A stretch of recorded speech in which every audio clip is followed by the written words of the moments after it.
Web3.tv. Hello and welcome to Web3 TV. I'm Lisa Amnegard, and today we're at the HODL Summit in Dubai. Joining me right now is Tim, CEO and founder of Scintilla. So thank you so much for joining me today. Not at all. Thanks for having me.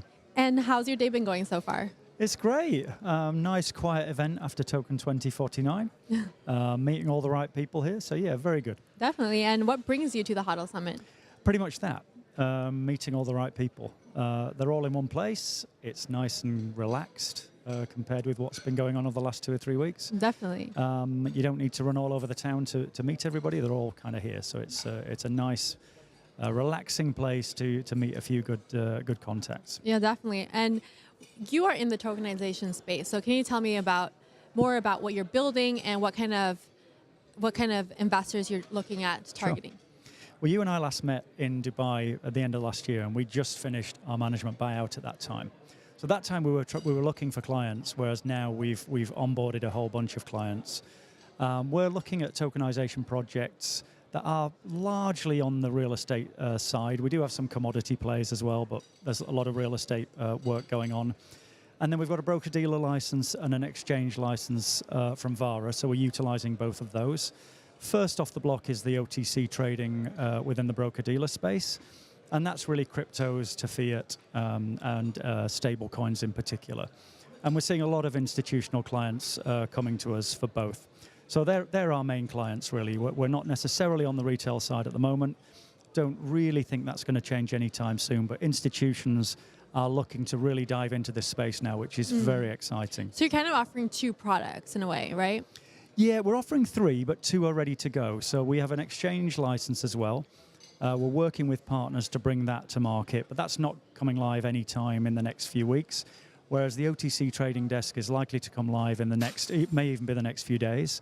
And some of the projects are already going through the POC process and so on. So they're already ongoing, and we're already bringing in a little bit of revenue for that, which is always good. Oh, definitely. That's the aim. And when we look at tokenization, it's a trending topic. So can you tell me what benefits does tokenization bring that traditional fractionalized ownership doesn't already provide?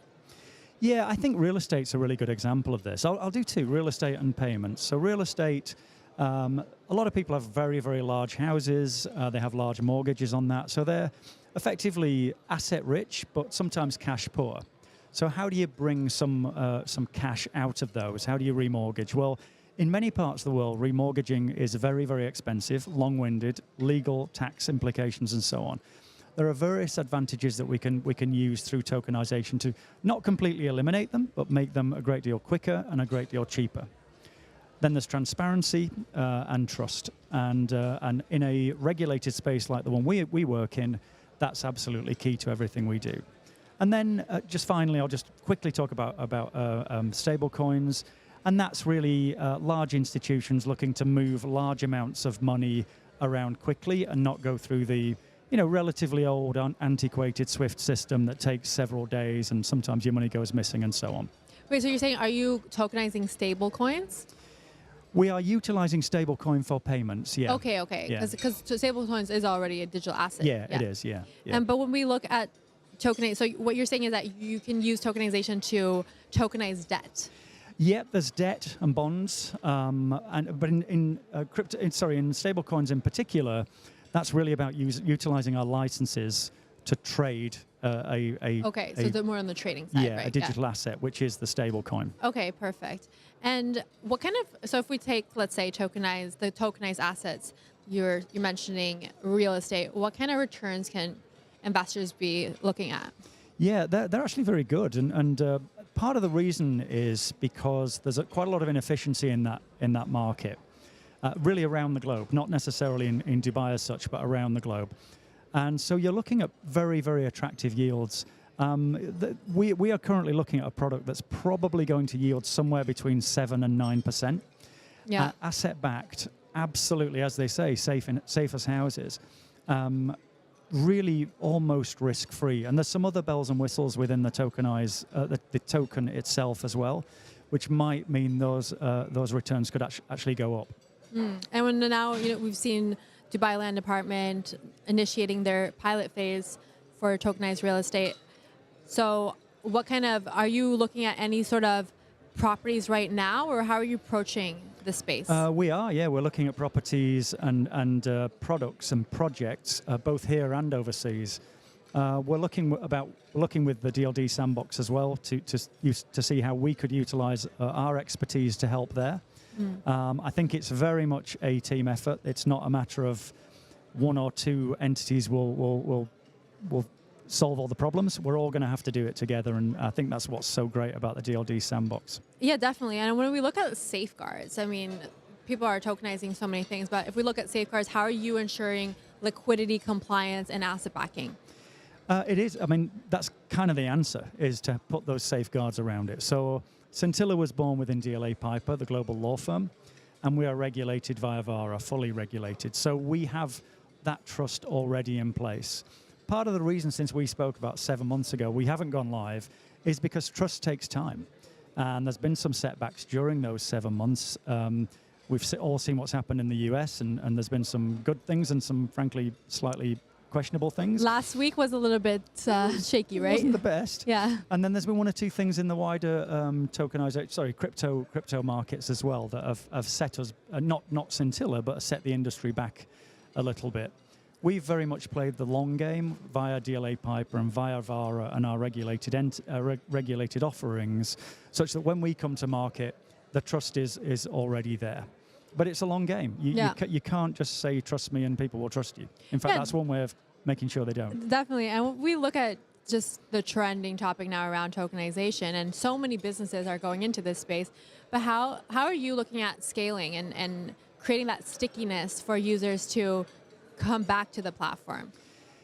Well, with institutions, it's very different. So institutions versus retail, I think, is a very different proposition. So with retail, you're absolutely right. It's about client acquisition. It's around stickiness. With institutions, stickiness is a little bit more given, because by the time they've decided to utilize you, they've already done their diligence on you, and you've already done your diligence on them. So unless something goes wrong from that point onwards, they're very likely to come back and utilize you again. With the returns we're looking at, it's very likely that that's going to happen as well. We're quite confident that our returns will bring people back to us again and again.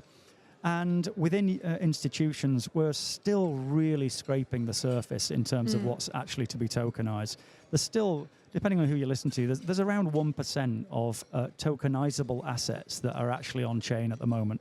So there's absolutely loads to go after. Yeah. And then finally, Dubai itself is the epicenter of the world in this regard at the moment. Yeah, definitely. And it's a magnet for talent. I was in London recently, and literally everybody's moving here, has moved here, or was asking me how to move here. It was crazy. Yeah. And then we're already the home of capital, so it makes sense for Dubai to be leading the way here. And you mentioned that we're only scratching the surface of what can be tokenized, but in your opinion, what should be tokenized and what should not be tokenized, or just what should be tokenized, right. or what you're looking at? In terms of real-world assets, pretty much anything can be tokenized, but it has to solve a problem. And otherwise, it's just a slight efficiency on something that's already happening. And I think this is where we've fallen down in the last maybe 2 or 3 years. Sometimes it's a solution looking for a problem. And whereas there are some problems out there, so I mentioned real estate earlier, obvious problems to solve.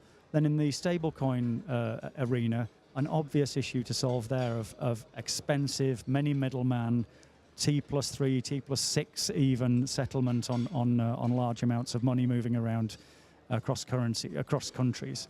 So there are real problems to solve, and that's what's going to lead the market. Is where do these very, very smart people with their projects actually solve a real problem? They were the ones that come to the front. Yeah, definitely. And I just wanted to follow up on that, because when it comes to real estate, it's a very physical asset. And when you, let's say, have a building, there's maintenance, there's so many other aspects, because people are actually living there. So when you're now approaching, let's say, certain projects to tokenize, how are you ensuring that that the community doesn't get affected, or that the maintenance of the properties are still on par for it to appreciate, right? Yeah, and in full disclosure, we're not. We're the regulated entity that makes sure that the tokens are what they say they are, and so on.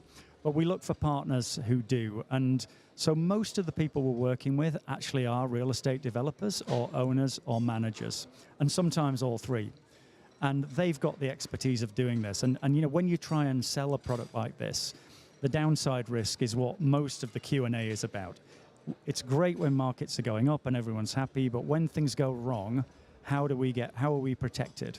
And most of the conversation there with regulators, with investors, even with homeowners, tend to be around those because topics. It's so important, because now if people are going to be living in fractionalized communities, the reputation of being in those communities has to be a good reputation, right? Yeah. For the whole industry to work. 100%. Couldn't agree more. And again, that's why we're taking it nice and slowly. Yeah. I think that's what the DLD, some of what the sandbox there is going to come up with are some answers to those questions as well. I don't think it's just going to be issues relating to how we make it quicker through the DLD. I think some of those issues are going to come because from our perspective, every time we talk about a product in this space, that's what we talk 60, 70% of the time about. Definitely. And you said you're going live soon, so how can people find your platform? And we're scintillanetwork.com. We tend to be fairly visible on the various platforms as well. We're pretty busy at the moment, so we're not actively advertising as such because we're in a lucky position with DLA Piper being VARA regulated and just being around in the community. We don't necessarily need to be going out there banging the drum. And as I say, we're really focusing on institutional investors rather than retail. So we're looking for few large clients rather than many smaller clients. Okay, perfect. Well, thank you. No worries. And it was a pleasure speaking with you. A pleasure is all mine. And I'll be bringing you more interviews. My name is Lisa Amnegard, and you're watching Web3 TV.